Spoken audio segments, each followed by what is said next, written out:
ჩამოყალიბდა საბოლოოდ გუნდი, რომელსაც ეს პოზიცია გააჩნია. თუ კი ზაზა შათერიშვილი ამ პოზიციასთან დაკავშირებით თავის პოზიციას გამოხატავს და ძირითადად ემთხვევა, ეს არ ნიშნავს იმას, რომ ბიძინა ივანიშვილის სახელი ესე უნდა ატრიალოს. ივანიშვილის პარტიაში არ უარყოფენ, რომ მათი იდეოლოგი ძირითადად ივანიშვილის მესიჯების ბეჭდვითაა დაკავებული.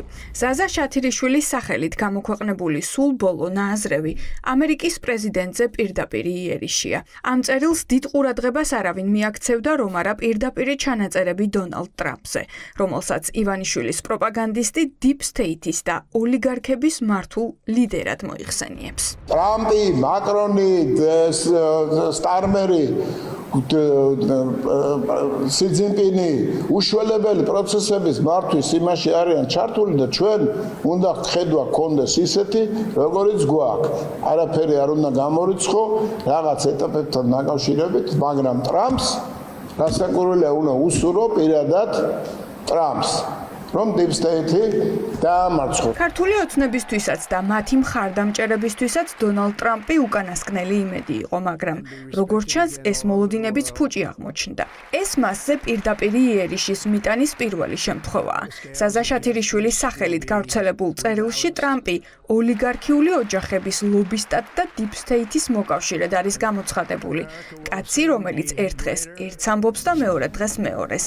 კაცი, რომელიც პატრონების დაკვეთით ლაპარაკობს. ასე ღიად ამ დრომდე ბიძინა ივანიშვილი ტრამპს არ დაპირისპირებია.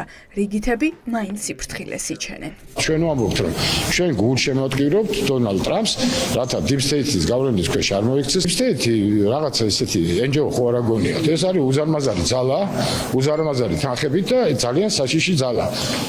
თუ მას სერიოზულად არ დაუპირისპირდება ტრამპი და მთელი თავის ძალების მობილიზებას არ მოახდენს, რა თქმა უნდა შეიძლება შედეგი ძალიან ცუდი დადგეს. ოპოზიციამ, რომელმაც ტრამპის ხალანძღავი აბზაცები წაიკითხა, ივანიშვილის ხელწერა მალევე ამოიცნო.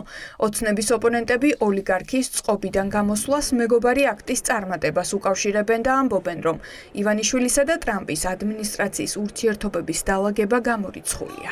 საჩვენებს, რომ ბიძინა ივანიშვილმა იცის, რომ მას უახლოვდება მეგობარი აქტის მიერ გათვალისწინებული ის რეჟიმის სანქციების, რომელიც იქნება მისთვის და მისი რეჟიმისთვის საქართველოში დამანგრეველი დარტყმა. როგორც ცდილობდა დუგინი შეელამაზებინა და გაემართლებინა პუტინის დაწყებული ომი უკრაინაში და ეს შეთქმულების თეორიებით გაემართლებინა ზუსტად იგივე ნარატივს იმეორებს შათირიშვილი. ამიტომ თუ ასეთი სიახლოვეა დუგინსა და შათირიშვილის შორის, მაშინ დასკვნა მარტივი არის ივანიშვილის რეჟიმი წარმოადგენს პუტინის ანარეკლს საქართველოში. ქართული ოცნება საკუთარ ამომრჩეველს ჯერ არ წმუნებდა, რომ ტრამპის ადმინისტრაციასთან ურთიერთობებს მარტივად დაალაგებდნენ.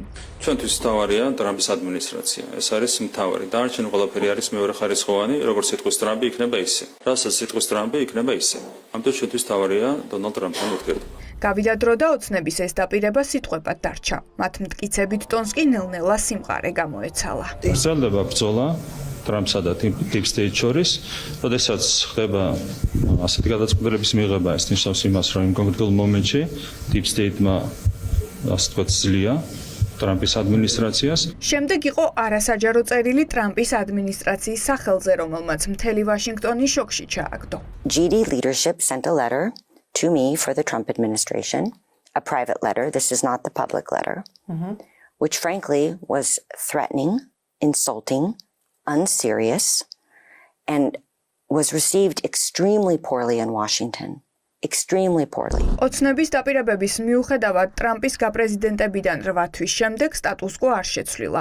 ივანიშვილი შტატებს ისევ სანქცირებული ჰყავს. სტრატეგიული პარტნიორობა კი ისევ არ აღდგენილა. ამ ყველაფრის გათვალისწინებით კი ანალიტიკოსების შეფასებით ოლიგარქის პარტია ახლა ტრამპზე თავდასხმით ბოლომდე ვაბანკზე მიდის და შტატებთან ურთიერთობების დალაგებას ფორმალურადაც კი აღარ ცდილობს.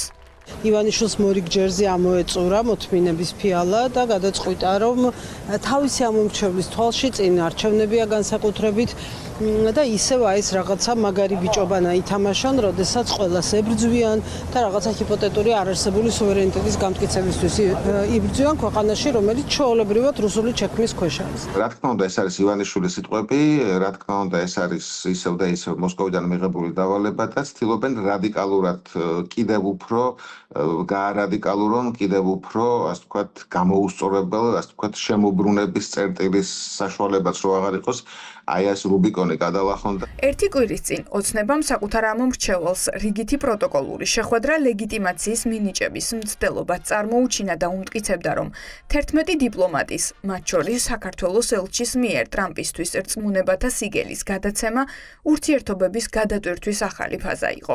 ამ პროპაგანდამ, როგორც ჩანს, ვერ იმუშავა და ოცნებამ ვაშინგტონიდან სიგნალები მიიღო, რომ არსებული მოცემულობით დათმობების გარეშე ივანიშვილი ვერავისთან ვერაფერს დაალაგებს.